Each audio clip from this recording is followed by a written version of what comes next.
Hello, everyone, and welcome to This Week in Hospitality Marketing live show number 387.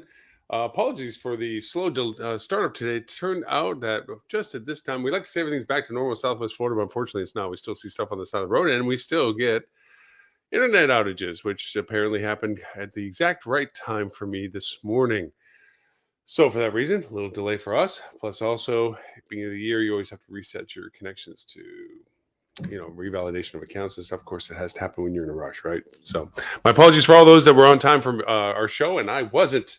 I'll hopefully make up for that very quickly for that. First off, a very happy new year, belated as it may be, being that it's the 6th of January, but it was our first opportunity to wish everyone a very happy new year. Hopefully the transition from last year to this year was a pleasant one. I know for me, and what all the things that happened last year, you always have things that you look back on and say, man, hope that never happens again and so forth. But there's a lot of good things that happened in 22 as well. And I don't want to always look at it as like, oh, that was a bad year, or that was it was a challenging year. Obviously, for where I'm at in Southwest Florida, we had Hurricane Ian come through, and then Nicole in the North Florida has been beaten up pretty bad. But there's always optimism as to how things come from it. And so many other things go on in people's lives that we don't often know because we're not individually tied to everybody in the universe. But for our friends and our acquaintances and so forth, we try to keep up to date with everything that's going on for everyone. And saddened that we lose some people. That day will come for all of us. But it is a transition from one year to the next. 23 is going to be hopefully, as always, optimistic as we like to be. I know that a lot of the forecasts start every year like that, where it's like, yes, we're going to do this, and this percentage growth over, and then about halfway through the year, or actually a quarter through the year, we begin to get the reality check of realignments and so forth. Now, from our live show last week, which was my prognostication show, which was all of last year, now it's new year, I did talk about the things that would be of interest to us potentially this year, of things that I think that will happen this year. And of course, some of that is, of course, the transitions as to which channels we use and how valuable they are. And that speaks directly to Facebook about that, and Twitter, obviously. TikTok, I did, in optimism, talk about the incredibly high value associated with what I think OTT advertising will be, which is smart TV advertising. The technology is becoming more and more available for everyone. And then when I mean more and more available, I mean more and more affordable. We just recently tied up together a relationship with Roku as a distributor for them. And not for their products or hardware, but actually the marketing part of it for hospitality. We're the only hospitality company right now that's doing OTT advertisement with that level of relationship. So pretty stoked about that. It brings to the table quite a few options that are amazingly dynamic. But that's not the point of our conversation today, is it? I'm just excited about it. It was just last week's conversation going into this week, and this week's conversation in continuance. I want to talk a little bit about what our topic today is. It's not a popular thing. And let me explain by this. So let me first tell you what the topic is. The topic today is the how and why of New Year's benchmarking. So what is benchmarking? Benchmarking is basically putting a stick in the sand. I talked to a friend who, for a variety of reasons, is moderating their health. We all have our New Year's resolutions and so forth. But yet they refuse to have a scale in their house. They measure it according to their interaction with their clothing. I empathize with that deeply. Clothes that didn't fit that do. Belts that used to be one notch go to the next notch, or vice versa. There's ways to say, I think that I'm doing well, that are measured beyond just the numerics of weight. But the idea that you're not going to measure is a little bit like the proverbial ostrich with the head in the sand. Not that they actually even do that. And that is ignoring the data that's available to understand beginnings and ends or transitions from and tos. You need measurement, quantifiable measurement. You can't just say it seems warmer today than yesterday. You would prefer to think that you look at a thermostat, and yesterday thermostat was X, today it's Y, and the difference is the difference that you're now acknowledging. It avoids a lot of what we deal with in the sense of ambiguity of opinion. Gosh knows our society now is flooded with individualism and opinion. And it is fed to the belief of what perceived truth there is, because they think that enough people surround them that agree with them, then therefore it must be a truth, when in fact it's nothing more than a consensus in an echo bubble. We see this on and on and on. Unfortunately, I bring this up because today's January 6th. We had a very painful and very scary reminder of that warped perspective 2 years ago in the nation's capital. Unfortunately, we still have people that were directly involved with that are still in seats of power. And You see it on the news even today. There are diatribes. The idea is that we have to measure. We have to start and finish measuring things. And last week's podcast, we talked about some tools that are helpful. And for those of you who don't know, we have an audio podcast in addition to the live show here. We have a podcast that runs, and part of the show is a recap of this show, but we also go through tools and techniques to use those tools. And last week, in preparation for this week, was a discussion of using tools to allow yourself to create benchmarks, reference points. There's a love and hate about benchmarks. There is the benchmarks that you know you're going to exceed. So therefore, you're more than willing to measure because you know you're going to make a bigger number later or a better number later, and that you will get acknowledged for that success. And then there's the benchmarks that you wish to avoid. You know that where you're at right now is going to be better than you are in the future. So you don't want that direct correlation to show that you declined in performance or declined in value. And so you say better not to measure it. That way I can allude to, well, it was kind of like, it wasn't as bad as we thought it was, or without the measurement, there's not a quantifiable numeric way of referring to good or bad indicators. It's like a needle, up and down doesn't necessarily mean up is better. Okay. Oftentimes, especially with the metrics we use in advertisement and digital marketing, numbers going up aren't necessarily the value that you want. They're actually an indication of dilution of value. And I often explain that when I create dashboards for our clients, and you have the spaghetti charts that are running off, and they're like, they think green is good, red is bad, up is good, down is bad. And it's like, no, actually, this is just tracking a number. And a number going up doesn't mean that it's good. A number going up could be bad. So defining what these numbers mean only comes from the fact of having benchmarks, reference points to refer to say that it was here, now it is here. And that difference is explained this way, good or bad. Okay. The New Year's is a symbolic but also realistic time to create benchmarks. Benchmarks are critical based on physicality. Physicality is not even a word. The beginning of the year stuff. We have budgets based on the fiscal years. Our 2023 budget started 5 days ago. Our reports for end of the month to the next month, December to January, that's a monthly. Then you had a quarterly, fourth quarter to first quarter. Then you had annual, 22 to 23. It's a very large pivot point that we just are going through right now at the beginning of this year. What better time than now to take a snapshot, a slice, a benchmark as to what we are doing. Now, what does that mean for us in the sense of marketing? Well, it's about indicators as to what's going on now compared to when we look at it again later. Some of the easy benchmarks, and we discussed this from the podcast last week because of the tools we were talking about, are more SEO and operational technologies. Okay. What is our performance of our website? Okay. Do we have technical issues with our website? Is there broken things in our website? Is our website functioning the way it's designed at its full efficiency? And regardless of whether it's technology-wise running at full efficiency, is it performing at the levels that we built it for? Low expectations require low standards. From that, what do we have in plans? Because we have budgets for 2023, we have expectations, we have forecasts, we have SWOT analysis and so forth for 2023. What of this year measures against what we're currently doing with our website to know that it will perform at the levels we need it to? AKA, do we have all the content pages we need? AKA, do we have the different ad campaign landing pages that we need?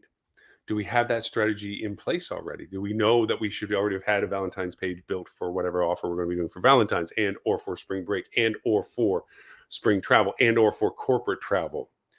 Are they built already? Are they in the process of being? Where are they in the timeline? That benchmarking goes just beyond not just a report of current status, as it is a measure of where we are at in the timelines of everything that we have in progress.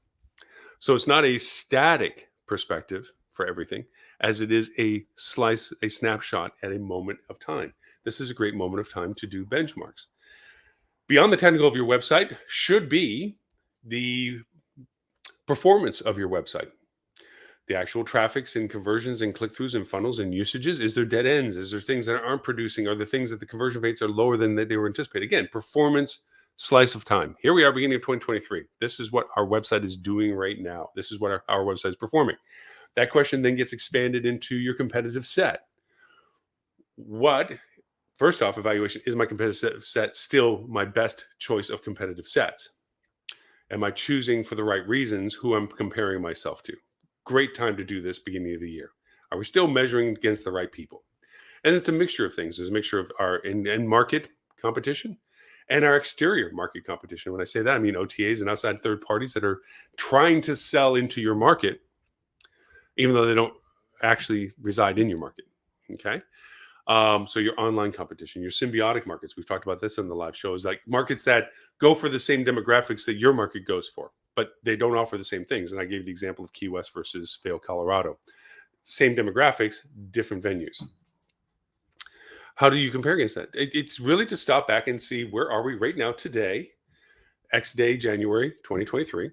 And pardon for the cough, I'm still getting through a bit of a sinus infection thing going on. And so because of that, you get this moment perspective snapshot. You have yourself and your competitors. Evaluation first of the competitors is still accurate, which you would hope by now it's not a late minute thought that you're having. You actually already evaluated this when you went through your budgeting process. But just to say, now that we're into actuals and not forecasts, are we still measuring correctly? The third is, how do you and they compare?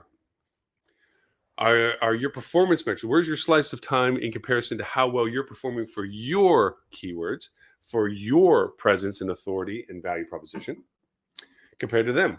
And are the weaknesses that you perceived when you first did your SWOT analysis back August and September still valid? Has anything changed since you first thought that 2023 was going to start a certain way? Sorry, coffee helps the throat. So it's a chance for you to pause. Now, last week we talked about the anticipation of what Tuesday this week was going to be, which is a few days ago. And I made a comment about that because it was a unique time to start a year. With New Year's landing on Sunday, obviously work wasn't going to happen on Sunday. Because of the official holiday on Monday, you weren't really going to do a normal work day.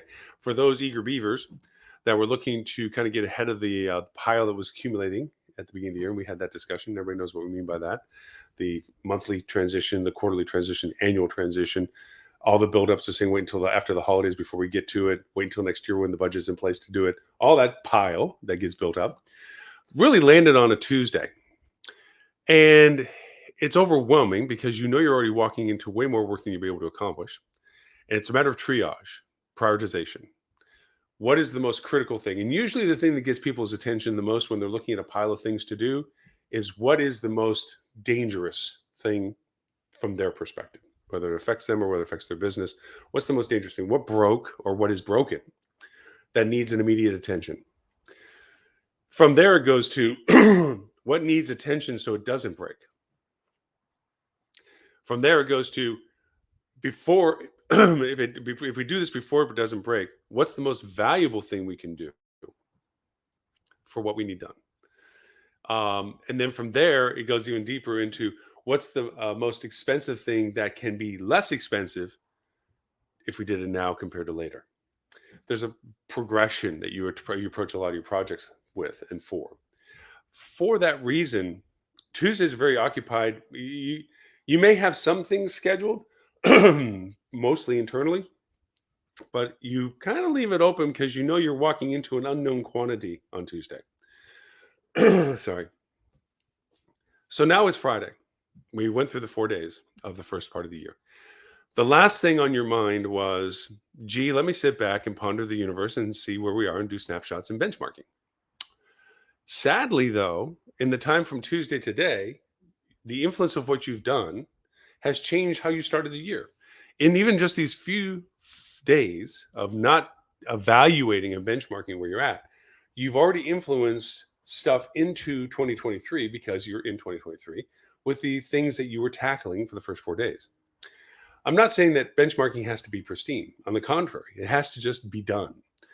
Doing benchmarking is taking the time to say, I'm handling these things, but let's just take the moment to see where we are so that we can know in the future when we look at these things again, what has changed. And it's not about quantifying it, what did we influence or what did we affect or what we did or didn't do. It's about what changed. Because a lot of times things that influence our businesses are not directly related to what we can control. And for that reason, just benchmarking allows us to see the ebb and flow of the impact on our business for the things that are around us. I give you a prime example of that is COVID lockdown from 2020. It was not a controllable circumstance for all of us. We were probably very productive. We had great forecasts. We had great anticipation as to our ADRs, and we already had a lot of early bookings for compression, so forth and so on. And then through no control of ours, it got shut off. And that all went away. I'm not saying to live every day with a Damocles' sword over your head, but I am saying that you should always have an idea of where you are, what your status is, so that should it change as dramatically as we have examples of from 2 years ago, 3 years ago now, that you have a perspective of what you need to do beyond the reaction of what's being done.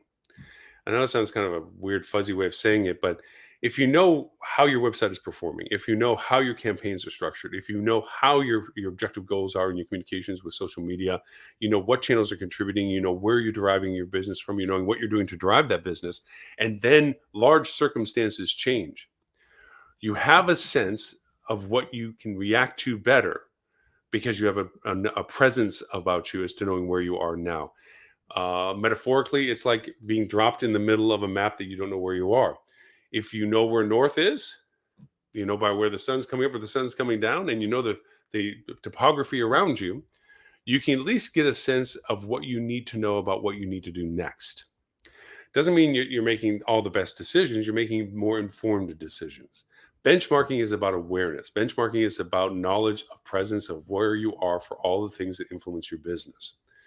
Benchmarking, how to do it, we talked about in the podcast, but it's easy to refer to here as well, is taking your tools and saying, let's store and save our reports from the end of December for our website performance. Let's store and save our production reports from the end of December. Let's benchmark this as the conclusion of 22, beginning of 2023, as to where we are. Let's do an analysis of our website for SEO optimization.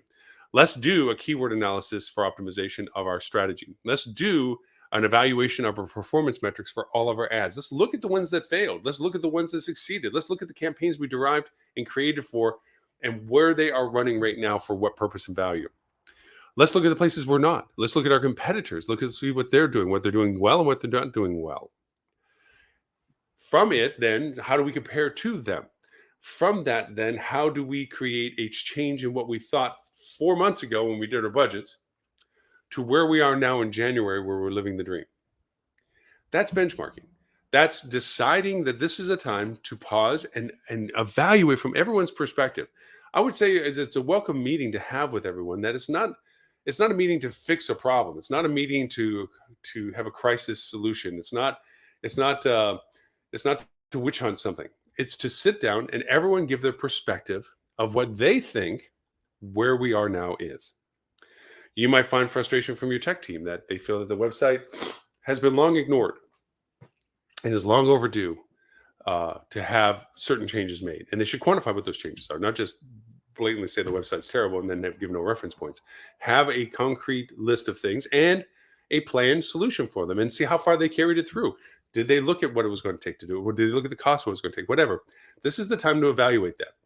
Because as with anything, we'll be plunged into the activities of this year, as we are already, and we'll quickly forget what we know now later. I always look at things and say, wow, I'll remember that. No problem.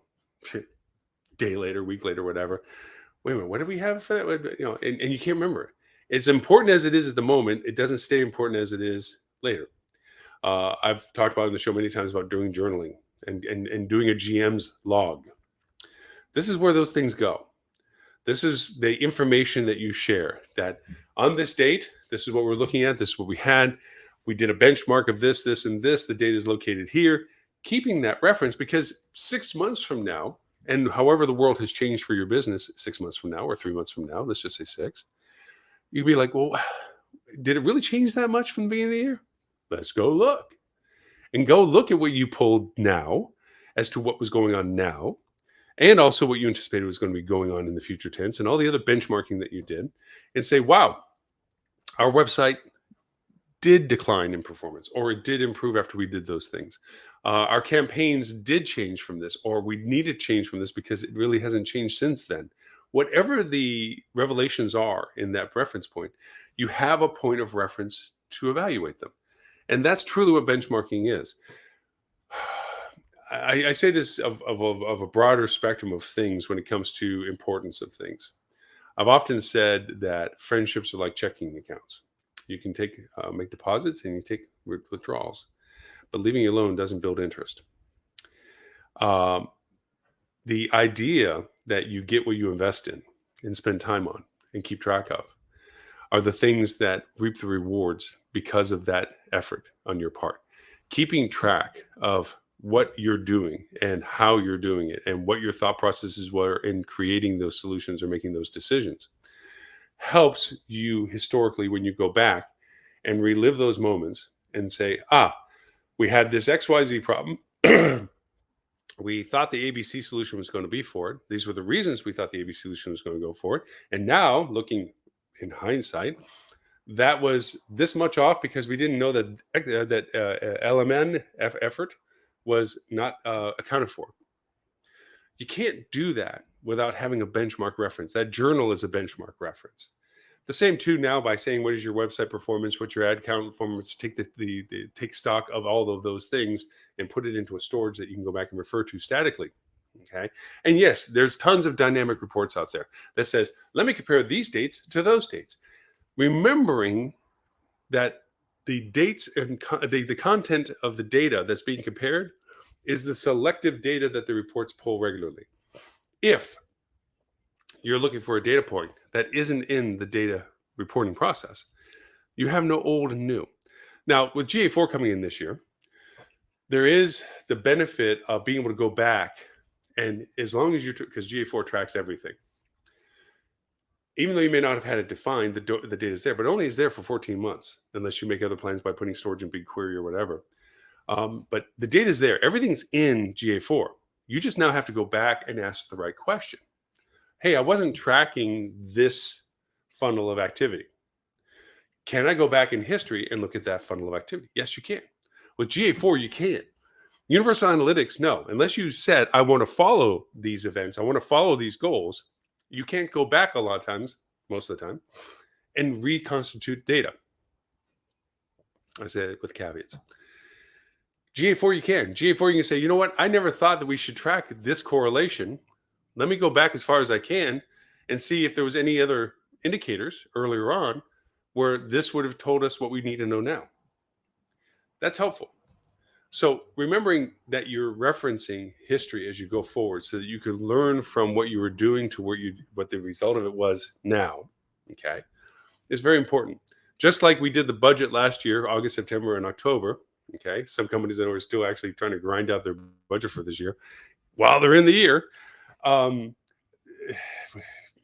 Politics of compromise is we see it in our current U.S. government in the Congress right now that they can't even get a leader organized. There's so much individualism at this point and agendas and so forth. It's insane, and we see this in corporate world as well too. Sandboxes and ownership of places and the non-relinquishing of authority and so forth. It creates all these problems that aren't for the positive of the company; they're for the positive of the individual. Anyway, not to get political with it, but these are the things that show us how we can look back before looking forward on what it will take for us to do benchmarking correctly. And it's going to be hit and miss. You're going to decide you're going to do these benchmarks now, and then 6 months from now, I say, man, I really wish I had also looked at this and I forgot. Lesson learned, write it down. So the next time you can say, oh, I want to add that into my benchmarking. If you're not keeping a good record of your daily life, so to speak, if you're not keeping track forensically of all the things that you are doing and what decision processes went into that, you're losing a golden opportunity to learn from your own education that you've done things for. I would love to say I remember I learned all the lessons and kept all the lessons in my head as to things I learned from situations that I was faced with. The reality is that they didn't happen frequent enough for me to retain it long enough. I may have used it a few times until those circumstances no longer kept coming up. I don't run hotels anymore. I don't have that first person concern as to a front desk agent that didn't show up. A fact that I had 4 meetings as a GM that I couldn't go to because I had to sit down behind my front desk while I was waiting for somebody to be able to do what I needed to do to be able to get back to what I needed to do and whatever. I don't remember those lessons of balancing all the responsibilities as well. I remember the history of it. I remember some of the events around it. I remember the stories I remember about it, but I don't remember actually the solution protocols that I often created for those scenarios. The backup options for staffing and things like this, the mechanics of how I balanced out payrolls on hours and balanced out how to get the right people in the right mix. I don't remember those functionalities. That's a daily functionality that exists in a role that I no longer am in. I think all of us have histories like that we have things that we did well when we were doing them, got the t-shirt for it, don't necessarily think we can go back to it again. But fondly, we look back at the times that we were doing that stuff. So benchmarking has a lot to do with remembering. The fun part about benchmarking, and I can truly say this from first person, is the things that I recorded down. I was forever with a little notepad of stuff, and then eventually with a recorder, and eventually with a PDA, and eventually with a phone keeping track of notes. Was the fact that I can go back and smile at what I thought was so important, and it turned out that it never was. The fact that I can go back to what I was thinking and go, wow, was I just way off on that? Or wow, that was brilliant. I didn't know I was that smart back then or whatever. It's fun to be able to go back and see these things. Now, I'm speaking more of journaling and speaking more of keeping record of how you do things on a daily basis and the notes of what you do and so forth. But I'm also talking about benchmarking because benchmarking is a part of that process. Doing benchmarking, not doing it so much that it detracts you from actually doing things, keeping record of what's being done more than actually getting what's done, needing to get done is a toxic thing to do as well. There's extremes to anything. But doing the benchmarking and keeping track of performances and keeping track of what it is that you're doing at any given time, especially with the uniqueness of it being in the beginning of a year, which closes not only a month, but a quarter and a year. It's a neat pivot point to say, snapshot, let's do all of this. And you'll find very quickly that you'll continue to add stuff to that list so that next year, when the opportunity arises for an annual snapshot, then that's the time to do it. I would recommend monthly snapshots, quarterly snapshots, whatever fits into your schedule. I wouldn't go much beyond that. Because getting down into the 4-week data of a monthly snapshot, you do get month over month, which you begin to use. And that's a very strong, serious, consistent metric is month over month, period over period. It is also dangerous because ownerships and so forth think that forevermore, their business every day should be better than the day before. And they don't ever take well the fact that their business ebbs and flows and that they have to look at it like the stock market number. It goes up and down a lot, but when you look at the larger scale of it, it's going up and down as it's progressing upwards at most times. Most of my discussions with ownership about benchmarking was related to the fact that a number went down or a value went down or performance went down. And they felt that that was because of an inefficiency or a problem, when in fact, it was just business cycle at that time. You just came off of a great spring break. This is the gap between it and summer launch. You're going to go down in business. And even though they could see historically year over year that trend always happened and that this year is progressively going bigger than it was last year, they still criticize the downward performance for the time that they know is a downward performance. Most of my lively conversations with owners of like basically sit and be quiet and stop whining about stuff that, anyways, we're in those times where they felt that they should have performed like Facebook used to, up until the beginning of last year, where every day was better than the day before. Now, some hotels have meteoritic climbing of performance. We have clients that does out of the gate, shot and took off and kept on going, and they still haven't reached their full potential yet. And the expectation that they should be performing above themselves each day is a realistic expectation until it isn't. Benchmarking helps you with that because benchmarking, by referring to times where you see business cycle change, you can refer back that this happened like this before. This happened like this at this time. That's where benchmarking has a high value to it. So, beating you up about benchmarking, given the fact that it's beginning of the year and everybody has a pile of stuff to do, and I'm taking your precious time early on a Friday morning to end the first week of the year, I do not want to go over and stretch it much farther than that. And I did want to just keep persistent with the idea that benchmarking is a very valuable thing to consider and implement, especially with the fact we're doing the live show right now. It should be the first week of January. Let's take a time and benchmark all these events that are going on. The list of events that we have are in the podcast last week, but also in this week at the live show. I'll put the bullet points as to the points that you should want to benchmark: your website's technology, your website's performance, your marketing channels, your comp set, evaluation of your comp set, performance of your comp set, pros and negatives of your comp set, pros and negatives of you against your comp set. Those are fundamentally the easiest ones. And then from there, you can expand more from that as well. Channel contributions, percentage of cost contribution, diminished value of return. There's lots of them that you can throw in there. But it's great place to start is now, beginning of January of this year. So for everyone that watches us on Facebook, LinkedIn, YouTube, and Twitter, thank you so very much for your continued support, continued viewership. For everyone watches us on TV, on Roku, Google, Amazon, and Apple, the hospitality channel, thank you so much for watching my smiley happy face with those snorty noises in the background on your TV. For those that do not know, we do have a TV channel, hospitality channel. You can find it on your smart TV, Roku, Google TV, Apple TV, Amazon TV, or Kindle, Fire Stick, whatever you want to call it. Just simply for the hospitality channel. The live show is always on the free side of this. We have a payment gateway for it. We have other content behind it.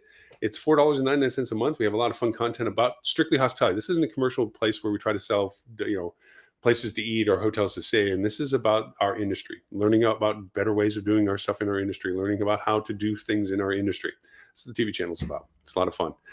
We also have a hospitality marketing club, hospitalitymarketing.club to be exact. If you go there, there's just a little email box, put your email in. I send you a quiz. If you score 9 out of 10, which is there's 10 questions, you score 9 of them correctly, then I'll send you an invite to our exclusive club. It's not a basic club. It's a journeyman and an experienced and advanced hospitality marketers club. A chance for, if you have questions that are, you have a peer relationship that you can ask intelligent questions with other people that are also in the space and learn from each other. It's not to learn hospitality marketing from, although you learn it, but you're doing this. It's not basic level to learn hospitality marketing. Those are tons of stuff out there. A lot of it not good, but there's a lot of them out there that will teach you the basics of it. They'll tell you what the definition of PPC is and CPC and all the other stuff. They'll give you the basics, but they don't tell you how to do it. Well, we actually have a club that we talk about how to do it better than you may already be doing it. So if you're interested in that, check it out. It also gives you free access to the TV channel as part of the inclusion to the membership group. You get free access to the content on the TV channel. So look for it at hospitalitymarketing.club. So for all of that, my name is Loren Gray. I thank you for the privilege of your time. Wishing you a very happy New Year, and looking forward to talking to you next Friday, 11:30 a.m. Eastern U.S. time for show number 388. Until then, have a great and wonderful day and weekend.